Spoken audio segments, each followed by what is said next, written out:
FnafVR Entertainment is excited to join the digital age, and what better way to do that than with an edge-of-your-seat virtual reality experience.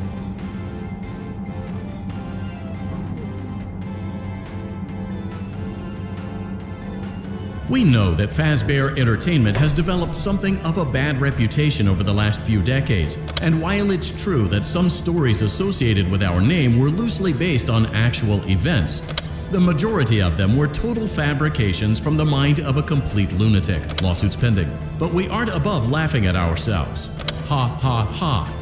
That's why we have recreated many of these completely fictitious scenarios, lies that you've been fed over the last several years, into a hilarious VR game, in the hopes that we can finally move past these childish ghost stories and develop a new relationship with you, as well as your kids. Don't forget the merch, perfect for birthdays. So sit back and enjoy a few scares. We do, however, ask that you agree to a simple waiver before you play. It's mostly just legal mumbo-jumbo and isn't at all based on user experiences thus far or injuries associated with testing. Just touch the button to agree, and then we can jump right into some harmless fun that can't harm you at all in any harmful way. Thank you for playing the Freddy Fazbear Virtual Experience. You acknowledge that FnafVR Entertainment is not responsible for accidental digital consciousness transference, real-world manifestations of digital characters, nightmares, night terrors, night sweats.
possible, that restaurant should be the safest place on Earth.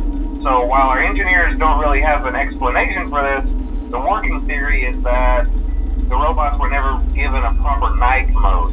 So when it gets quiet, they think they're in the wrong room. So then they go try to find where the people are, and in this case, that's your office. So our temporary solution is this. There's a music box over by the prize counter, and it's rigged to be wound up remotely. So just every once in a while, switch over to the prize counter video feed and wind it up for a few seconds. It doesn't seem to affect all of the animatronics, but it does affect one of them. And as for the rest of them, we have an even easier solution. You see, there may be a minor glitch in the system, something about the robot seeing you as an endoskeleton without its costume on and wanting to stuff you into a suit. So hey, we've given you an empty Freddy Fazbear head. Problem solved. You can put it on any time and leave it on for as long as you want. Eventually anything that wandered in will wander back out. Something else worth mentioning is kind of the quirky modern design of the building. You may have noticed there are no doors for you to close. But hey, you have lights, and even though your flashlight can run out of power, the building cannot. So don't worry about the place going dark. Well, I think that's it. You should be golden. Check the lights, put on the Freddy head if you need to. Keep the music box wound up. Piece of cake. Have a good night, and I'll talk to you tomorrow.